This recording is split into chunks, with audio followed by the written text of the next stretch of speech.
Hey guys, I got so many requests about my tattoos, where I got them, why I got them, all that stuff. So I'm going to go through a little bit.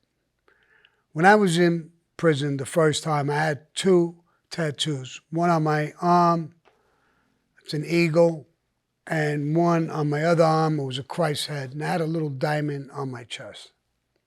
When I got out of prison after doing 5 years, I had them taken off.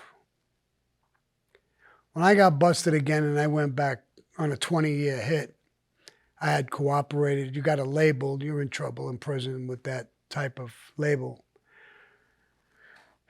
So when I got back in, I said, I was 55 years old when I first went in. I said, I'm going to have problems in prison. I know that. So I said, fuck it. I don't think I'm going to get out. So I said, I'm going to wear my jail hat, my prison hat. I'm going to tattoo up. And anybody who fucks with me, I'm going to kill them. If I get life bits, one on top of the other, I don't care. That's what made me start to want to have tattoos again. I just got in that prison mode, mind, and whatever. So I got them at different times in different prisons, and there's stories behind some of them. They asked me about this. This is Japanese art. There's little flowers, they like that. I like flowers. So I said, all right, fuck it. Give me a sleeve of this Japanese art. And that's what they did. Through the years, you guys know I became friendly with AB guys, A Familia, Mexican mafia type of guys. And I got this tattoo over here, up here. It's Odin. The AB guys, Odin is like their god. The Vikings days and stuff like that. They don't allow that to be on anybody's arm. They'll cut it off if you put it on. I became so close with the ABs. One guy came to me, this guy, Brian One Eye. And one eye was a little fucked up. And he got stabbed near the eye.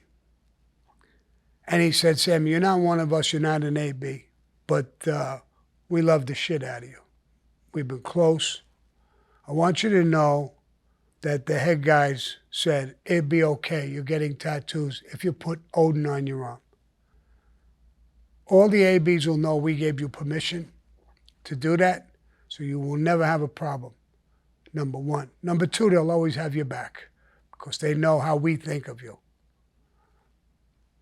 I thought it was a privilege and an honor to be looked at like that, and I said, okay. And I got Odin on my arm.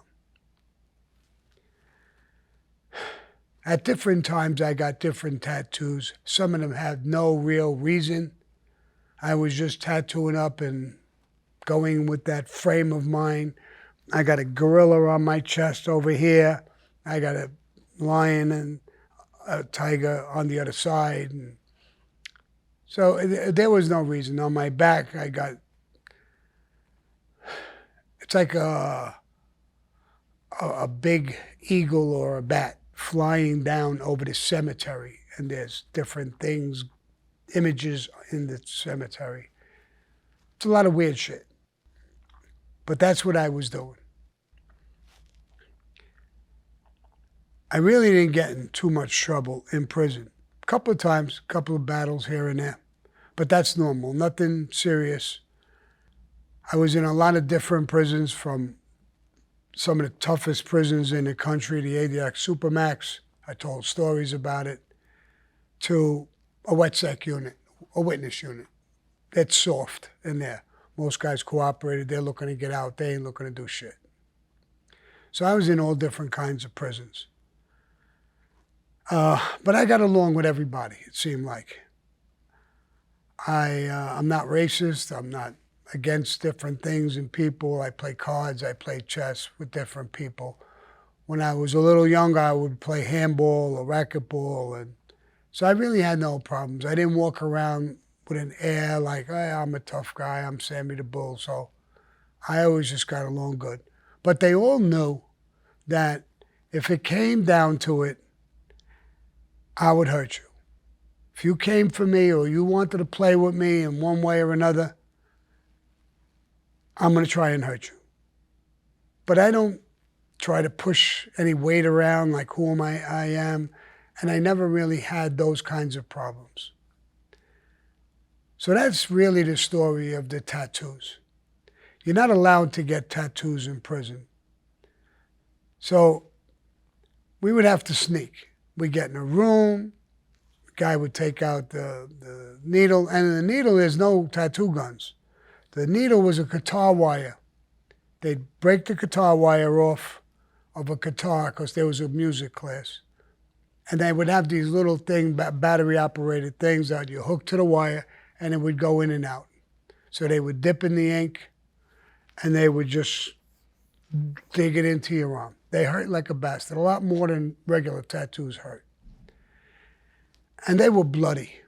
We would clean up, and I would wear like a long sleeve shirt so the guards or nobody could see it. When it got warm, I took off my shirt. They were already healed. So they would say, wait, I never saw that tattoo. I said, hey, look at it. There's an old tattoo. So if it's fresh, you can get in trouble. But if they didn't catch it while it was fresh, they didn't take pictures of it, so they can't prove that I just got it. And I'm that way. If I could get away with certain things in prison, I hated being locked up. I hated being told what to do, when to go to sleep, when to get up, when to eat. And I'm a defiant little prick. So I enjoy doing that in the background. And a lot of guys are tattooed in prison. So that's really basically the story of the tattoos. There's really not too much more about it.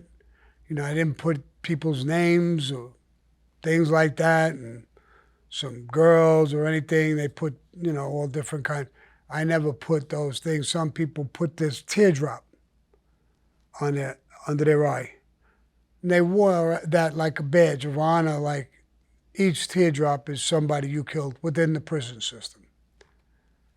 I always thought that was bullshit. I didn't kill nobody within the prison system anyway, but I didn't do that. I never got tattoos on my head or neck or hands. But I don't know, it was just something I felt like doing because I came in with an attitude. Like I said, if somebody fucks with me, bro, I'm going the whole route. I figured I was doing life anyway. Coming in at 55 years old with a 20-year sentence with the feds, 19 with the state. I was indicted a third time on a cold case with the Iceman, supposedly killing a cop 23 years earlier. I'm not going to discuss it. The whole case was bullshit. But in my podcast, I'm going to talk about it. It's a serious fucking case. Crazy turns all over the place.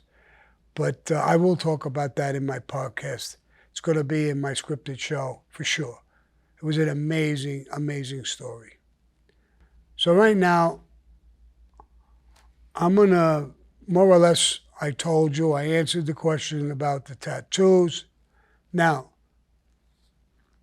Jimmy Pasquale, you sent me messages about tattoos and about your wife. Your wife is great, bro. I remember her from the street.